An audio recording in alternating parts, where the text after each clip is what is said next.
Obrigado. Pelo extraditando de litis consulados passivos Cesare Battisti, falará o doutor Luiz Roberto Barroso, com a palavra.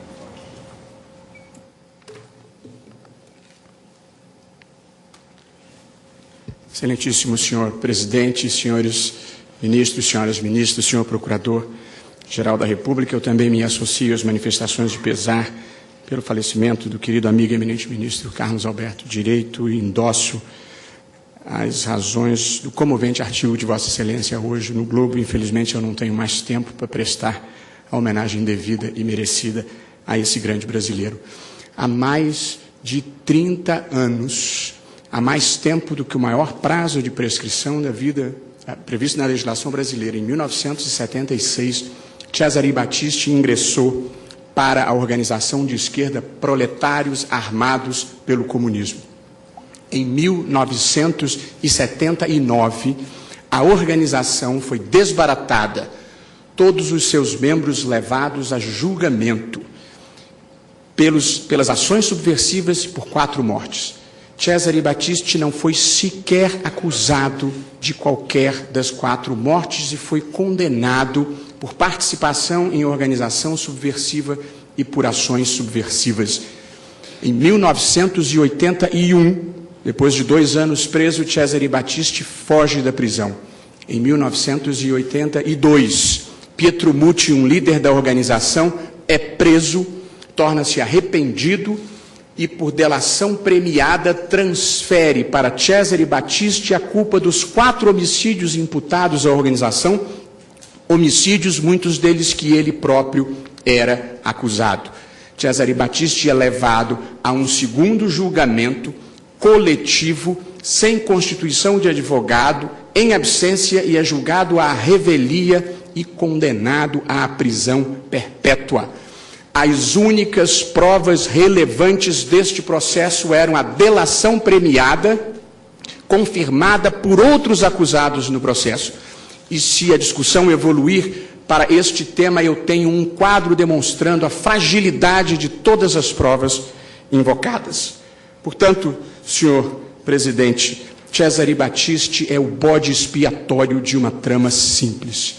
Eu poderia aqui enveredar pelo argumento humanitário e dizer a vossas excelências que já se passaram mais de 30 anos, que Cesare Battisti leva uma vida regular, foi zelador, é um escritor publicado e reconhecido na França, constituiu família, tem 2 filhas e vivia muito bem. Mas não é esse o caminho que quero percorrer. E também poderia discutir o conjunto de equívocos impressionantes da sentença italiana, mas este também não é o caso aqui e, portanto, vou me ater às teses jurídicas que asseguram o seu direito, salvo uma ressalva que faço desta tribuna a pedido do Cesare Battisti. Ele é nascido em uma família comunista, milita no movimento comunista desde os 10 anos de idade, foi da juventude comunista, foi da luta contínua, foi da autonomia operária até ingressar para o PAC em 1976. A única ofensa real que ele sofre neste processo é dizer-se que ele é um criminoso comum, um homem que dedicou a sua vida, certo ou errado, à luta política. Passo então, senhor presidente, aos argumentos jurídicos que demonstram que a tese de Cesare Battisti é a tese justa, é a tese que tem o suporte do direito. A Itália pretende e precisa, para que o seu pedido seja acolhido, que este Supremo Tribunal Federal mude 3 linhas jurisprudenciais consolidadas.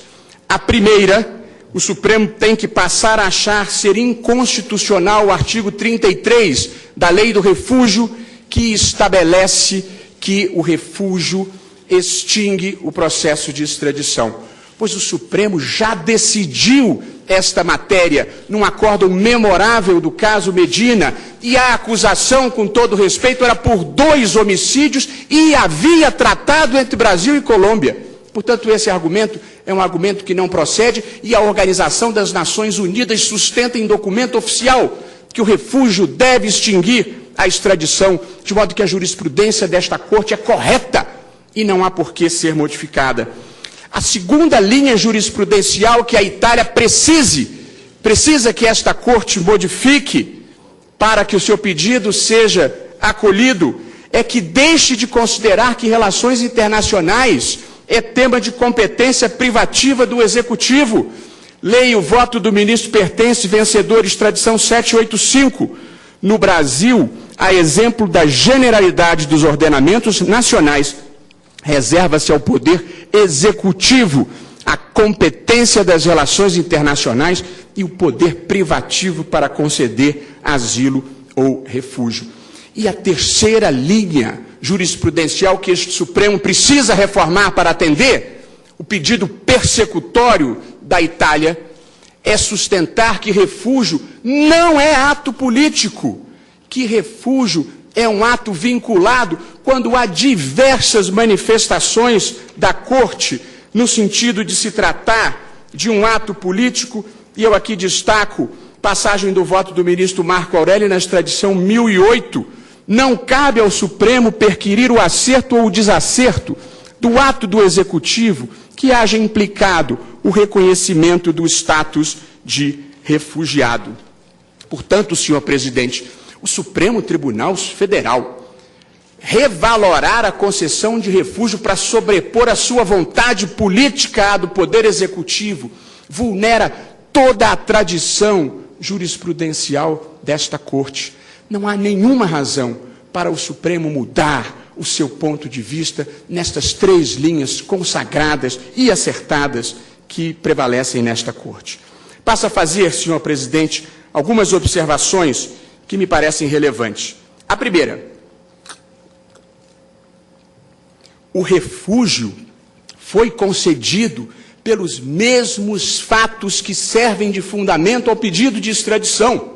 O ministro da Justiça entendeu, e com acerto, que a decisão que fundamenta o pedido de extradição foi proferida em um ambiente em que era plausível o temor de perseguição política.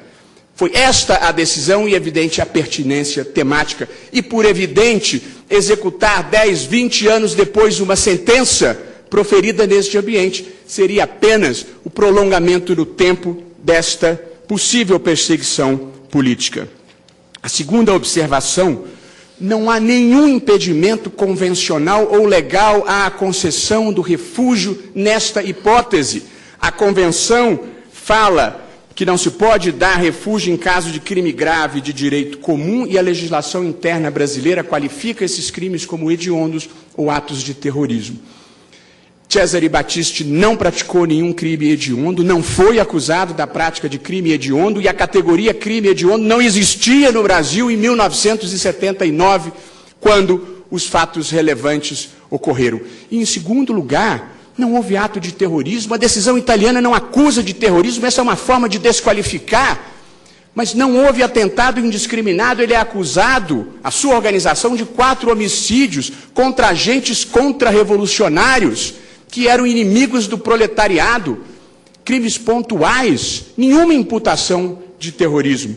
E a qualificação como crime comum é uma prática frequente para desqualificar o adversário político.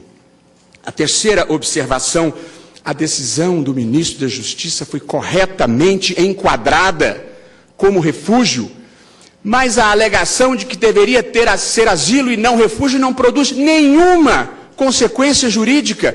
Asilo e refúgio são figuras análogas ou mesmo sinônimas no direito internacional e passaram a ser também no direito interno desde a edição da Lei do Refúgio. Os dois precedentes invocados de discussão de extradição, quando se havia concedido asilo, o primeiro caso de Cuba, naquela época nem havia convenção sobre asilo, portanto, não era possível invocar. Mas a convenção de asilo, da qual o Brasil é signatário, proíbe a extradição. Portanto, na segunda extradição, que era a do Paraguai, relator o ministro Celso de Mello, essa matéria não foi discutida com nenhuma profundidade, porque ele não conheceu, disse que a petição inicial era inepta. mas a posição do ministro Celso de Mello é a da absoluta equiparação entre asilo e refúgio, e a posição correta, e consta do tratado com a Itália a proibição de extradição em caso de crime político, em caso de perseguição política, em caso de ausência do direito de defesa. Vejam o que diz o ministro Celso de Mello a propósito da questão refúgio e extradição. Torna-se imune, aspas, do ministro Celso de Mello, o súdito estrangeiro à extradição, se os fatos subjacentes ao pedido forem os que fundamentarem a concessão do refúgio ou, diz ele, quando for o caso, a concessão do asilo. E ele está alinhado com o entendimento que prevalece no mundo inteiro, que asilo e refúgio impedem a entrega do perseguido, é o princípio do non-refoulement, um princípio que se tornou cogente no direito internacional. A questão da manifestação da Corte Europeia de Direitos Humanos, ela se manifestou sobre uma única questão minúscula, que foi a de saber se o julgamento à revelia violava ou não a Convenção Europeia de Direitos Humanos. E a Corte Europeia entendeu que o julgamento à revelia não violava, porque Cesare Battisti podia ter comparecido ao julgamento. Com respeito devido e merecido, decidiu errado. Porque imaginar que um militante esquerdista pudesse, naquele início da década de 80, voltar para a Itália e ter um julgamento justo e ter a sua integridade física preservada, é um modo formal de ver a vida. Mas foi a única coisa que eles decidiram. Não decidiram sobre a existência de coisa julgada em um segundo julgamento.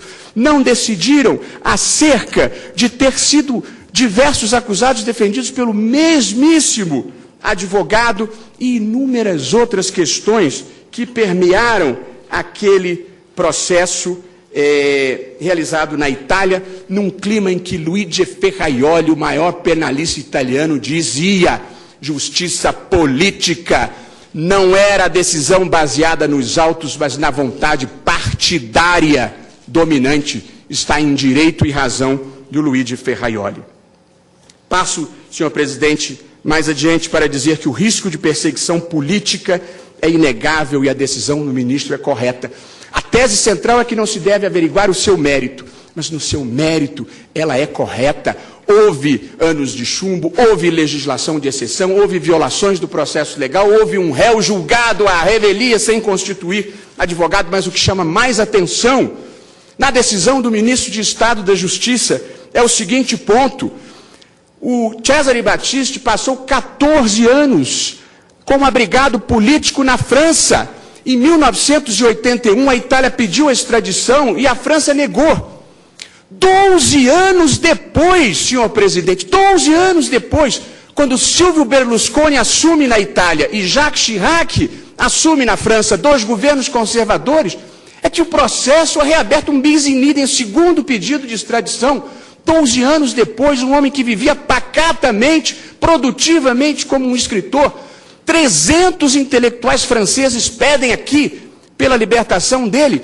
E a Itália foi molestá-lo na França anos depois e agora o persegue no Brasil. Um homem que não oferece nenhum perigo à sociedade.